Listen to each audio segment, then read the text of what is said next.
আর আমাদের নবী না, কোনো নবী মৃত না, কোন নবী।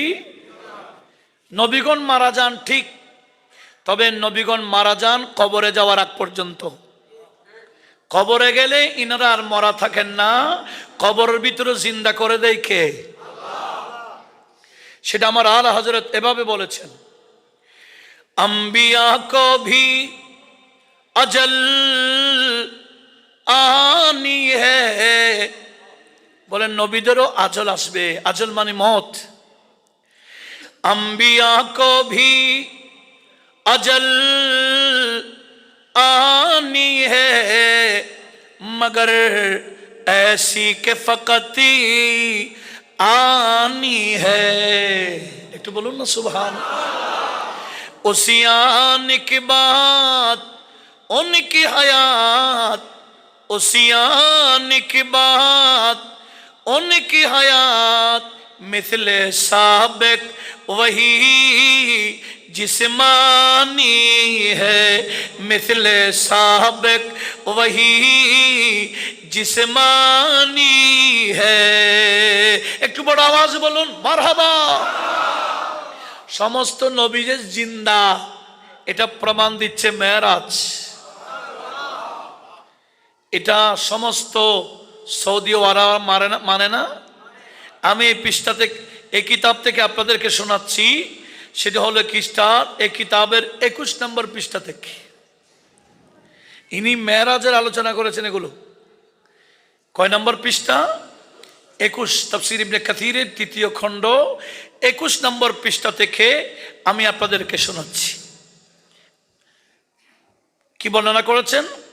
ওখানে বর্ণনা হয়েছে, হযরতি হুজুরে করিম সাল্লাল্লাহু আলাইহি ওয়াসাল্লাম যখন বাইতুল মুকাদ্দাসে গেলেন, সমস্ত নবীগণ আপন আপন মাজারে পাক থেকে আমাদের নবীজি বাইতুল মুকাদ্দাসে পৌঁছার আগে আগে সমস্ত নবীগণ আপন আপন রওজা শরীফ থেকে বাইতুল মুকাদ্দাসে এসে কাতার বন্দী হয়ে গেলেন।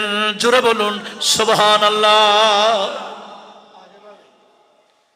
আগে আগে চলে আসছে, এসে কাতার বন্দী হয়ে গেলেন। জিবরিল ঢুকলেন, আমাদের নবীকে নিলেন। ঢোকাবার পরে নবীজি ওনাদেরকে নিয়ে 2 রাকাত নামাজ পড়ালেন। জোরে বলুন। এখনো নামাজ ফরজ হয় নাই।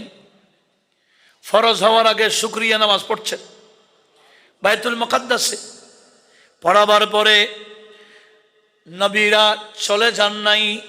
মেরাজুন নবীকে কেন্দ্র করে ইমাম আহলে সুন্নাত যেভাবে একটা মজলিস করেছেন, আজকে কয় বছর হুজুর? কয় বছর হবে? আমরা তো ছোট থেকে আসি এখানে। হ্যাঁ, জানি বুঝলেন।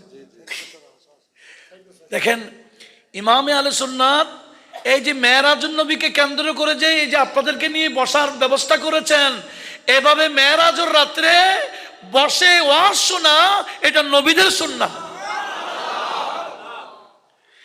এখানে আমার আগেও অনেক বক্তা বক্তব্য দিয়েছেন, আমার পরেও হুজুর দিবেন, হুজুরের পরে আরো যারা আছেন ইনশাআল্লাহ বক্তব্য ওয়াজ নসিহত করবেন, খেতাবত করবেন। এগুলাও নবীদের সুন্নাহ। শুনেন, এভাবে আমাদের নবীর নামাজের পরে সবাই বসে গেলেন। বসে যাওয়ার সাথে সাথে সেখানে কি হলেন লক্ষ্য করুন। হযরত ইব্রাহিম খলিলুল্লাহ সবার সামনে দাঁড়িয়ে গেলেন খুতবা দেওয়ার জন্য। উচ্চ আওয়াজে বলুন এগুলা কি স্বপ্নে না বাস্তবে? হযরত ইব্রাহিম খলিলুল্লাহ আলাইহিস সালাম উনি দাঁড়িয়ে গেলেন। ফকাল আলহামদুলিল্লাহিল্লাযী ইত্তাখাযানি খলিলা। উনি খুতবার শুরুতে আল্লাহর তারিফ প্রশংসা করতেছেন। কিভাবে? এটা খুতবার শুরু দিয়ে আলহামদুলিল্লাহ দিয়ে শুরু করা, এটা হলো সুন্নাহ। আমরা অনেকে আবেগের ঠেলায় খুতবার শুরুতেও সালাতু সালাম পড়ি। সালাতু সালাম হচ্ছে হামদের পরে। কথা বলুন ঠিক না? অনেকে খেয়াল করে না, আদমে তাওয়াজ্জুদ এগুলা করে ফেলে, কিন্তু এটাকে শুধরাবার দরকার আছে। কথা বলুন ঠিক না?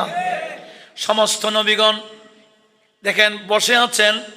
হযরত ইব্রাহিম খলিলুল্লাহ খুতবা শুরু করলেন কিভাবে?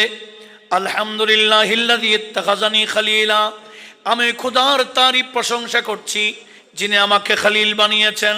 ওয়া আতানি মুলকান আযীমা, আমাকে বড় রাজত্ব দান করেছেন। জোরে বলুন। ওয়া জালানি উম্মাতান কানিতান, এবং আমাকে উম্মতে কানিত বানিয়েছেন। একনিষ্ঠতার মাধ্যমে আমাকে আমার আল্লাহ একনিষ্ঠতা আমার ভিতরে দিয়েছেন এবং বলেছেন ওয়া আনকাযানি মিনান নারি রব্বুল আলামিন, যিনি আমাকে আগুন থেকে বাঁচিয়েছেন। জোরে বলুন। এবং বলছেন ওয়া জালাহা আলাইয়া বারদা ওয়া সালামা, যিনি আগুনকে আমার জন্য ঠান্ডা এবং শান্তি প্রশান্তি করে দিয়েছেন। একটু জোরে বলুন। দেখেন ইব্রাহিম আলাইহিস সালামের আগুনকে ঠান্ডা করে দিয়েছেন কে? আল্লাহ। ইয়া নারু কুনি বারদান ওয়া সালামান আলা ইব্রাহিম বলে ডাক দিয়েছেন। কিন্তু নবীজির চাচা হযরতে আব্বাস, নবীজির চাচা হযরতে আব্বাস নবীকে সামনে রেখে বলতেছেন ইয়া রাসূলুল্লাহ রাদাদাতা নারাল খলিলি মুক্তাতিমা, রাদাদাতা নারাল খলিলি মুক্তাতিমা ওয়া আতা ফি সুলবিহি কায়ফা ইয়াহতারিকু। একটু জোরে বলুন না সুবহানাল্লাহ। নবীজিকে সম্বোধন করে করে নবীজির চাচা হযরত আব্বাস বলেন ইয়া রাসূলুল্লাহ, আপনি তো গোপন ছিলেন ইব্রাহিম আলাইহিস সালামের পিঠে। এদিকে নমরুদ ইব্রাহিম আলাইহিস সালামকে আগুনে নিক্ষেপ করেছে। আগুন ওনাকে জ্বালাতে পারবে কিভাবে? আপনি তো নূর ছিলেন, নূরকে কখনো নারে জ্বালাইতে পারে না। একটু জোরে বলুন না সুবহানাল্লাহ। বলছেন রাদাদাতা, আপনি রদ করে দিয়েছেন নার আল খলিলি ইব্রাহিম আলাইহিস সালামের আগুনকে মুক্তাতেমা গোপন থেকে ওয়ান্তা ফি সুলবিহি, তখন আপনি তো ইব্রাহিম আলাইহিস সালামের পিঠে ছিলেন। কায়ফা ইয়াহতারিকু, আগুন ওনাকে জ্বালাবে কিভাবে? একটু জোরে বলুন। এটা বলেছেন চাচা। নবীজি মুস্কি মুস্কি হাসছেন। আবার এগুলাকে আমার আলা হযরত অনুবাদ করতেছেন। কে? চাচা তো বলেছেন আরবিতে, আলা হযরত অনুবাদ করছেন কি বাংলা না উর্দু? কি বলেছেন? ফয়জে জলিলে খলিল সে পৌঁছো, ফয়জে জলিলে खलील से पहुंचो, आग में बागे लगाते ये हैं, आग में बागे लगाते ये हैं। একটু জোরে বলুন না সুবহানাল্লাহ। फैज़े जलीले खलील से पहुंचो, फैज़े जलीले खलील से पहुंचो, आग में बागे लगाते ये हैं सलातुनिया।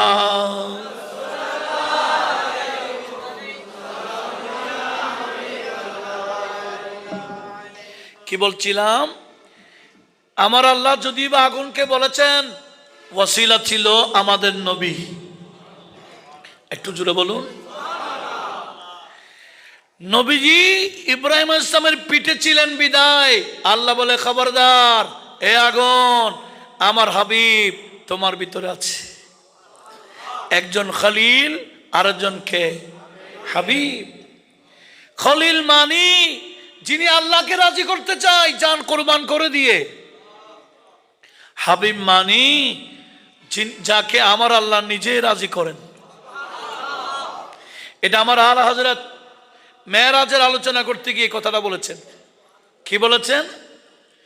खुदा की रज़ा चाहते हैं दो आलम, खुदा चाहता है रज़ाए मोहम्मद। একটু জোরে বলি না সুবহানাল্লাহ। खुदा चाहता है रज़ाए मोहम्मद, खुदा चाहता है और एक मोहब्बत, खुदा चाहता है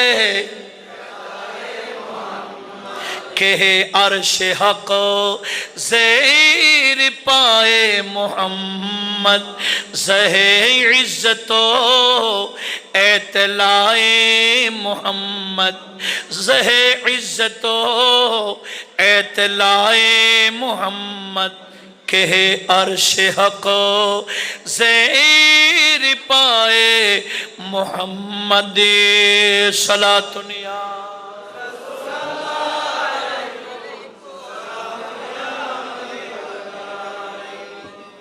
আমি কি বলতে চাচ্ছিলাম, আমার আলা হযরত বলেন, ইয়া রাসূলুল্লাহ, আপনাকে আল্লাহ উঠাতে উঠাতে উঠাতে এত উপরে উঠাই নিলেন, আপনি উপরে আর আল্লাহর আরশটা আপনার পায়ের নিচে।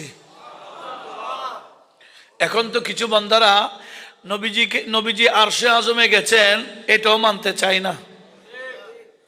এটা কি নবীর ক্ষমতা না আল্লাহর কুদরত? আল্লাহর কুদরত বিশ্বাস করে না। কথা বলুন ঠিক কি না?